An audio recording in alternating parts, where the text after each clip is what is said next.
A question that I often get is, do you believe in progress? Well, I don't believe in progress, at least not as a force in the universe. To quote Fran Lebowitz, I don't believe in anything you have to believe in.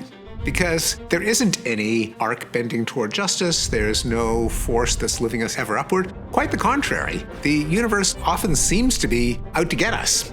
There are parasites that want to eat us from the inside. There's the laws of entropy. There are more ways for things to go wrong than to go right. There's human nature. We were not selected by the processes of evolution to be particularly nice. We have the capacity for revenge and exploitation.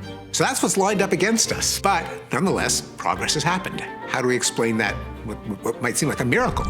The answer is rationality. If people deploy their rationality, their cognition, their language, with the goal of making other people better off, then the result over time is what we call progress. Can we become more rational? It's a pressing question because irrational beliefs lead to public health disasters. They can lead to wars and genocides. We'd really be better off if more of us were more rational. My name is Steve Pinker. I am a professor of psychology at Harvard University. My most recent book is called Rationality: What It Is, Why It Seems Scarce, Why It Matters.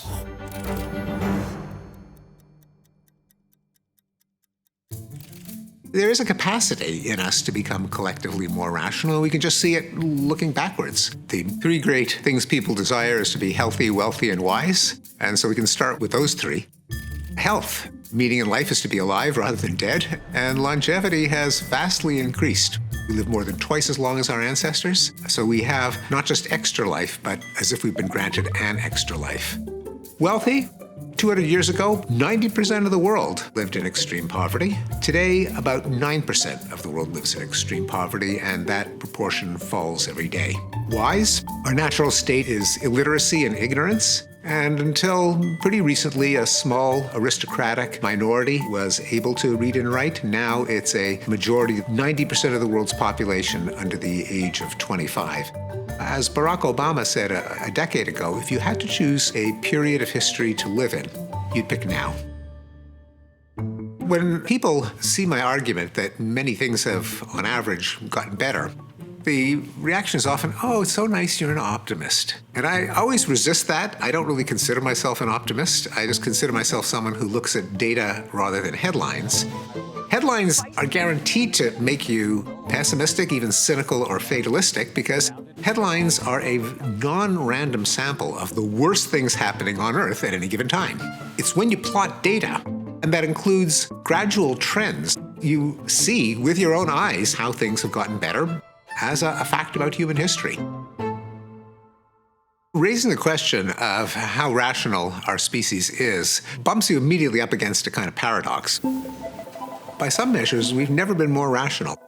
We have evidence-based medicine, we've got 3D printing, we've got robotics, we've got artificial intelligence. That's at the high end, but we're also seeing an awful lot of what you might call rationality inequality.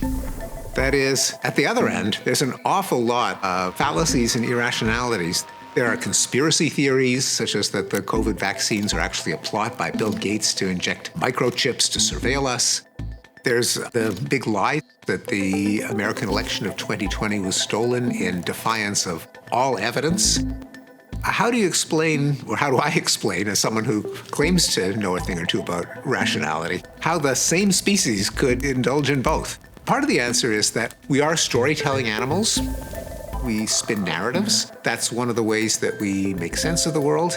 But we do have a habit to fall back on narratives when it comes to big, important questions like, how did the world come into being? What really happens in the White House? Most people, it's like, you can't find out, and so you might as well believe the best story. The ones that make you and your tribe look great, that make your enemies look evil and stupid, that convey the right moral message. We often aren't so committed to the factual veracity of beliefs that are more in the realm of mythology. We don't care whether they're true or false. They're good things to believe in that moral community. Now, if you're a scientist, if you're a historian, if you're a journalist, you say, well, we can find the answers to those questions. Cosmology tells us how old the universe is. And government transcripts of conversations among leaders tell us what actually happened in the White House. Our feats of rationality come from institutions, in scientific societies, in government record-keeping agencies, in responsible journalistic outlets.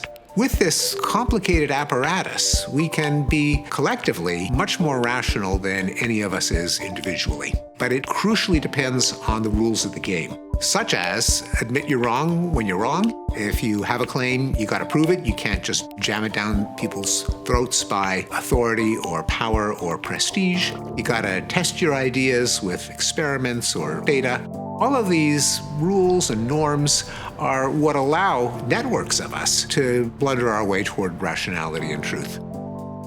Can more people become more rational? A common answer among my people is education.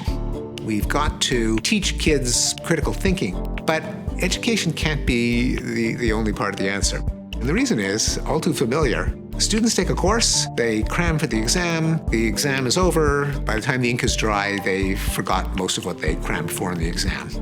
It can't just be you take a course in critical thinking. It's got to be that the principles of critical thinking are just part of what it means to be a decent thinking, respectable person. So if you're writing an op-ed or a blog post or commenting on a tweet or even having an argument in a bar, you got to keep those principles of critical thinking. It's got to be part of our norms. It's got to be like not going out naked in public. Several hundred years ago, people believed in the existence of werewolves and unicorns. People believed that you could placate angry gods by sacrificing innocent people. People would take the whole family out to laugh at the insane in an asylum for entertainment on a Sunday afternoon. So there is hope. It doesn't happen instantly. It doesn't happen to everyone. There'll always be pockets of irrationality. But we can try to kind of steer the ocean liner slowly and gradually in the direction of greater rationality. Get smarter, faster with videos from the world's biggest thinkers. To learn even more from the world's biggest thinkers, get Big Think Plus for your business.